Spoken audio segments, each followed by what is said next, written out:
आज के इस वीडियो लेक्चर में हम लोग एक्सरसाइज 4.3 में बात करेंगे, जिसमें एक त्रिभुज का क्षेत्रफल हमको कैलकुलेट करना है। वैसे तो हमने त्रिभुज का क्षेत्रफल कक्षा 10th स्टैंडर्ड में और 11th में पढ़ लिया है कि त्रिभुज का क्षेत्रफल कैसे कैलकुलेट करते हैं, लेकिन आज जो कंडीशंस के हिसाब से 4.3 में स्टडी करेंगे वो डिटर्मिनेंट के हिसाब से करेंगे। एक सारणिक के हिसाब से हम त्रिभुज का क्षेत्रफल कैसे कैलकुलेट कर सकते हैं। तो जरा देखिए, तो हमने इस तरह से पढ़ा है सारणिक, उसको त्रिभुज को। ये एक ट्रायंगल है और ये इसकी वर्टेक्स है x1 y1, x2 y2 और x3 y3। ये एक 2D फिगर है, क्योंकि ट्रायंगल्स को हमेशा 2D में ही स्टडी किया गया है, इसलिए 2D है, 2 डायमेंशन फिगर है। और जब हम इस ट्रायंगल्स का एरिया निकालते हैं, ठीक, क्या निकालते हैं? एरिया यानी क्षेत्रफल। तो मान लीजिए मैं इसको त्रिभुज, इसको एक पॉइंट मान लेता हूं ए, बी और सी, जिसके ये वर्टेक्सेस हैं।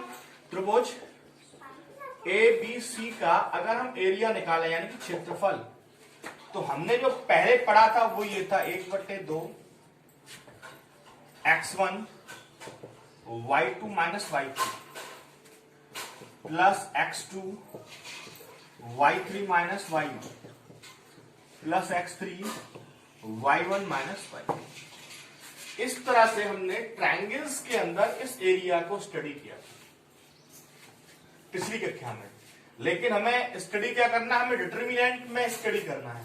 तो इसको हम ऐसे भी लिख सकते हैं, त्रिभुज एबीसी का क्षेत्रफल अगर हमें ट्रायंगल से स्टडी करना है, तो ये जो 1/2 है, ये 1/2 x1 y1 x2 y2 x3 y3, ये 1 1 1। अगर हमें डिटर्मिनेंट्स के द्वारा किसी एरिया को फाइंड करना है, तो हम इस विधि से इसके ट्रायंगल्स के एरिया को फाइंड कर सकते हैं। लगाने को आप प्रोसेस कोई सा भी लगा सकते हैं, ये भी अप्लाई कर सकते हैं, ये भी अप्लाई कर सकते हैं, ठीक है, क्योंकि ये हम पहले पढ़ चुके हैं। ये थोड़ा सा नया, इसको रिस्ट्रिक्ट करके ऐसे करके लिखा गया है, ठीक। तो इसलिए हम इसका प्रयोग ट्रायंगल्स यानी एरिया निकाल सकते हैं डिटर्मिनेंट के द्वारा। अब ये एक प्रोसेस है एरिया निकालने का। अब कुछ चीजें हैं जो हमें मेमोरेबल होनी चाहिए, यानी कि जो हमें याद रहनी चाहिए, जिनके बारे में मैं आपको बता रहा हूं। कुछ पॉइंट्स हैं जो हमें याद रखने हैं। पहली बात,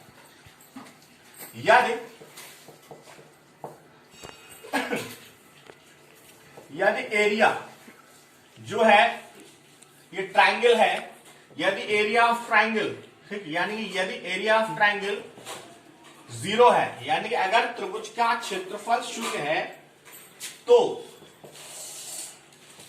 बिंदु जो एबीसी है यानी कि वर्टेक्सेस हैं, बिंदु ए बी व सी, ठीक, कैसे हो जाएंगे? कोलिनियर हो जाएंगे। कैसे हो जाएंगे? कोलिनियर, यानी कि संरेख हो जाएंगे, एक ही रेखा में हम कैसे हो जाएंगे? संरेख, ठीक। यानी कि अगर तीनों बिंदुओं से जो एरिया निकल करके आ रहा है उसका मान 0 है, तो जो पॉइंट्स हैं वो एबीसी कैसे हो जाएंगे? कोलिनियर यानी संरेख। दूसरी बात, अगर यदि हमें त्रिभुज का क्षेत्रफल दिया है, क्या दिया है? त्रिभुज का क्षेत्रफल, यानी कि अगर हमें कोई एरिया दे रखा है, तो और हमें किसी की वैल्यू फाइंड करनी है। मान करके चलिए एक ट्रायंगल है, वो आपसे ये कहता है कि एक त्रिभुज का क्षेत्रफल इतना है, इसके बिंदु x1 y1 ये है, x2 y2 ये है, और x3 y3 की जगह पे या किसी इनमें से किसी की जगह पे भी कोई भी वैल्यू फाइंड करवाता है, a या b की या x या y की, k की या किसी भी टर्म की वैल्यू फाइंड करवाता है, तो हम जो त्रिभुज का क्षेत्रफल है, तो यदि त्रिभुज का क्षेत्रफल दिया है और किसी का जो है मान निकाला जाता है, मैंने लिखा है इसमें, तो जो एरिया है उसे हमेशा पॉजिटिव और नेगेटिव दोनों में ही लिया जाता है। यानी कि जो गिवन एरिया है उसको प्लस माइनस का दोनों कंडीशन ही ली जाएंगी, प्लस का भी लिया जाएगा और माइनस का भी लिया जाएगा। कब? जब कोई वैल्यू फाइंड करवाई जाती है तो एरिया को दोनों में ही लिया जाता है। तीसरी बात जो मोस्ट लास्ट है, यदि एरिया अगर नेगेटिव आ जाता है, कैसा आ जाता है? नेगेटिव। यदि एरिया नेगेटिव आ जाता है तो उसका मॉडुलस वैल्यू लिया जाता है, यानी कि उसको हमेशा मॉडुलस वैल्यू को एरिया को देखते हैं और उसे हमेशा कैसा लिया जाता है? पॉजिटिव लिया जाता है। कैसा लिया जाता है? पॉजिटिव।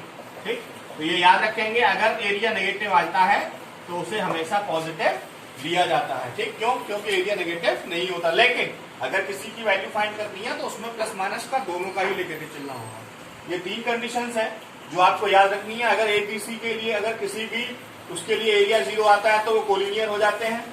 अगर किसी का वैल्यू फाइंड करवा रहा है तो हमेशा प्लस माइनस का दोनों का वैल्यू लेते हैं।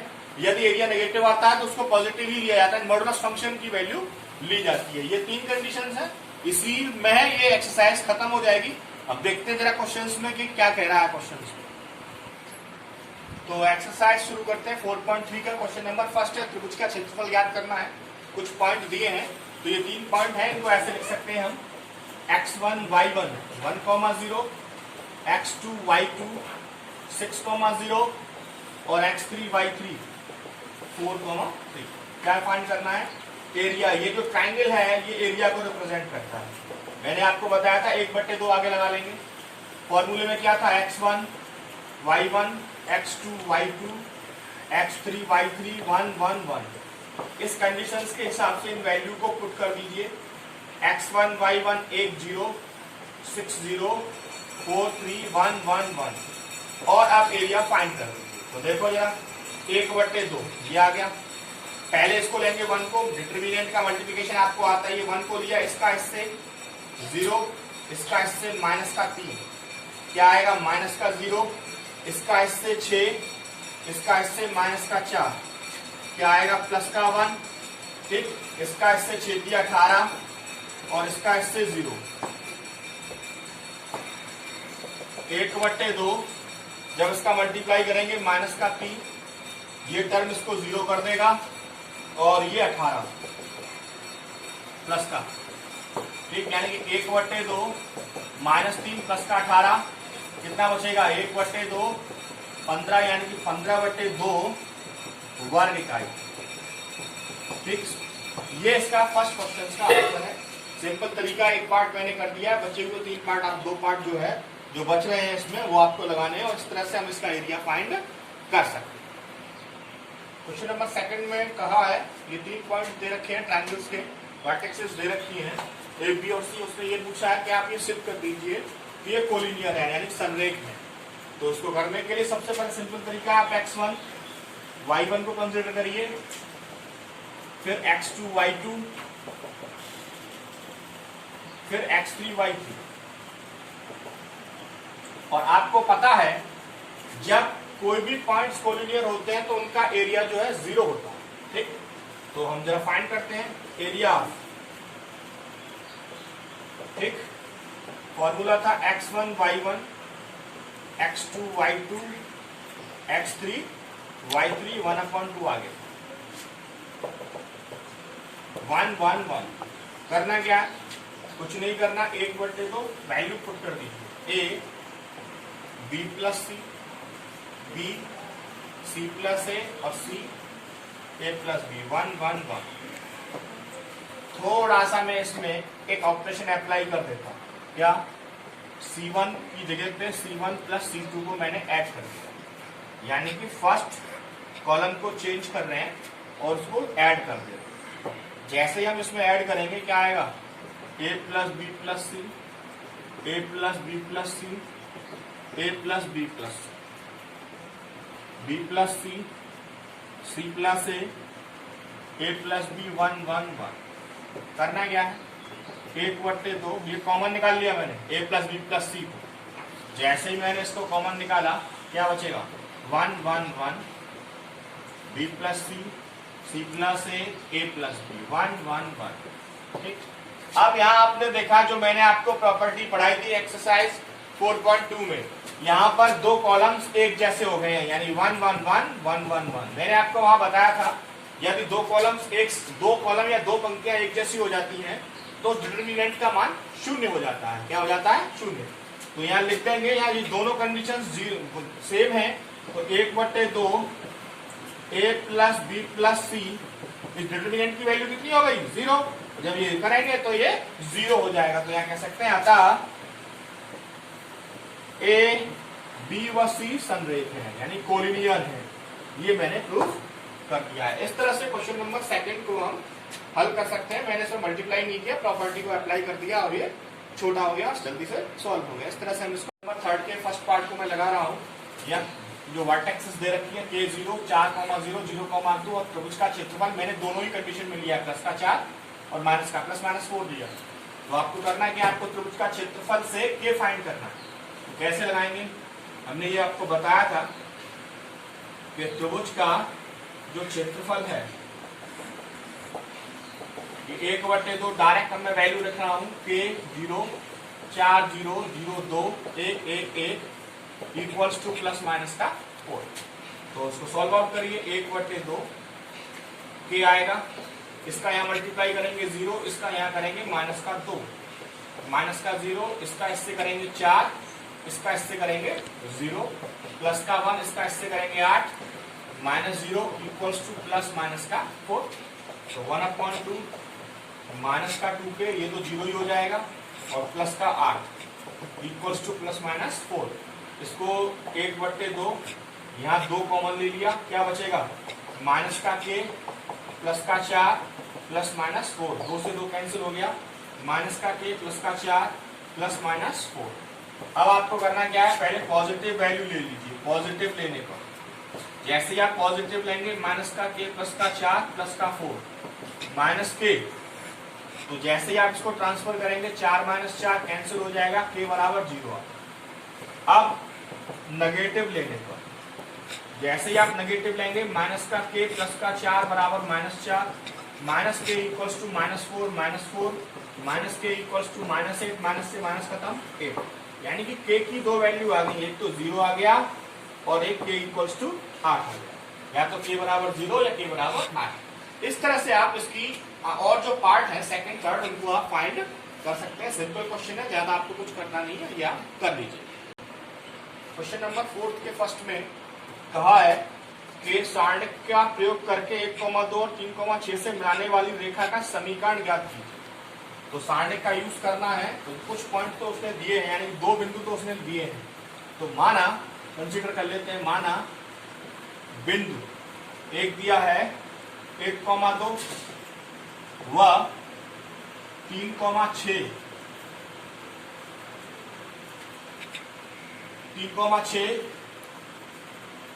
को मिलाने वाले रेखाखंड पर बिंदु, ये मैं कंसीडर कर रहा हूं, अपनी तरफ से मान रहा हूं, x, y स्थित। एक बात याद रखिए, अगर कोई भी पॉइंट कोलिनियर है, अगर कोई भी 3 बिंदु कोलिनियर है, तो उनसे एक बात तो कंफर्म होती है कि वो उनका क्षेत्रफल 0 होगा। अगर उनका क्षेत्रफल 0 है तो एक बात याद रखना कि हम जब कोलिनियर्स को निकालते हैं तो ये इसका मतलब है ये एक स्ट्रेट लाइन में है। अगर हम किसी ट्रायंगल्स को निकालते हैं तो उसका मतलब है कि कोई 2 बिंदु तो एक स्ट्रेट लाइन में होंगे, लेकिन जो तीसरा बिंदु है वो उस स्ट्रेट लाइन में होगा नहीं। ये बात आती है। तो जब हम किसी बिंदु उसको फाइंड करते हैं कि ये मिलाने वाले रेखाखंड पर स्थित है या नहीं, तो वहां से हमें एक इक्वेशन मिलती है लाइन की, क्योंकि 2 बिंदुओं से एक लाइन बनती है, इसलिए वो हमें लाइन की इक्वेशन मिलती है। तो इसका मतलब क्या है? इसका मतलब ये, जब हम इस प्रॉब्लम को सॉल्व करेंगे तो इस प्रॉब्लम से हमें एक लाइन की इक्वेशन मिलेगी, यानी कि एक रेखा का समीकरण मिलेगा। ठीक, तो अब बात आती है इसको सॉल्व आउट करने की। आपने पढ़ा था त्रिभुज का क्षेत्रफल 1/2 x1 y1, तो x, y 1,2 और 3,6, यहाँ 1 1 1, और आपको पता है उसने कहा कोलिनियर है, तो इसलिए ये 0 है। तो 1/2 पहला x, इसका इससे करेंगे 2 1 2 -6, माइनस का y इसका इससे करेंगे 1 माइनस 3 प्लस का 1 इसका इससे करेंगे 6 माइनस 6, ठीक, इक्वल्स टू 0 चल रहा है। ये जब उसमें चल रहा है 1/2 में, तो उसको हम 0 में भेज सकते हैं। तो यहां बचेगा x और इंटू माइनस का 4 माइनस का y इंटू माइनस का 2, और ये तो 0 ही हो जाएगा, ये 0 में चला गया, यानी कि माइनस का 4x प्लस का 2y इक्वल्स टू 0। आप चाहें तो माइनस कॉमन ले लीजिए, माइनस को ट्रांसफर कर दीजिए। जैसे ही आप इसमें से माइनस कॉमन लेंगे, यहाँ कितना हो जाएगा, माइनस का 4x है तो 2 और कॉमन ले लीजिए। जैसे आपने 2 कॉमन लिया माइनस का, यहाँ बचेगा 2x, यहाँ बचेगा y इक्वल्स टू 0, और ये 0 में चला जाएगा तो क्या आएगा, 2x minus y equals to 0। ये एक लाइन का इक्वेशन है। क्या है, लाइन का जो हमें पता करना था, इसीलिए मैंने आपको बताया था 2 ही बिंदु लाइन में होते हैं, इसलिए एक लाइन का इक्वेशन है। इस तरह से हम इसको फाइंड कर सकते हैं। एक मैंने कर दिया, सेकंड पार्ट आपको करना है, सिंपल तरीका, आसानी से आप लोग कर सकते हैं। लास्ट क्वेश्चन है इस बुक का, उसे देखते हैं कि उसमें क्या कह रहा है। एक त्रिभुज के वर्टेक्सेस दे रखे हैं और क्षेत्रफल दिया है। मैंने आपको इससे पहले वाली कंडीशन में भी बताया था कि अगर क्षेत्रफल दे रखा हो और वो कोई भी बिंदु निकलवा रहा हो तो उसमें एरिया को प्लस माइनस लेकर के चलते हैं, वही मैंने इसमें कर दिया है। अब आपको करना है क्या है, आपको कुछ नहीं करना, बस वैल्यू को पुट करना है, यानी 1/2 x1 y1 2 माइनस 6 5 4 के 4 1 1 1 इक्वल्स टू प्लस माइनस का 35। और मैं ये मानता हूँ शायद आप लोग इसको अप्लाई कर सकते हैं। यहाँ से ट्राइंगल निकालेंगे, पहले एक बार पॉजिटिव के लिए मैंने आपको निकाल चुका हूँ क्वेश्चन नंबर 3 में। जो क्वेश्चन नंबर 3 में किया था वही आपको इसमें करना है, तो इसलिए मैं इस क्वेश्चन को यहीं छोड़ रहा हूँ। आप लोग आसानी से कर सकते हैं, ऐसा है नहीं कि आप लोग कर नहीं सकते, क्योंकि 3 में जो कराया है वही आपको इसमें करना है। तो ये क्वेश्चन आप कर लीजिएगा। कोई प्रॉब्लम आती है तो आप मुझे कमेंट बॉक्स में लिख सकते हैं कि हमें इसमें ये प्रॉब्लम है, वैसे आएगी नहीं। एक्सरसाइज का एंड हो गया है, क्वेश्चन नंबर 5 तक मैंने आपको करा दिया है, एक्सरसाइज खत्म हो गई है। कल हम लोग इसमें एडजॉइंट में बात करेंगे और वो छोटी एक्सरसाइज है उसे भी कल खत्म करेंगे।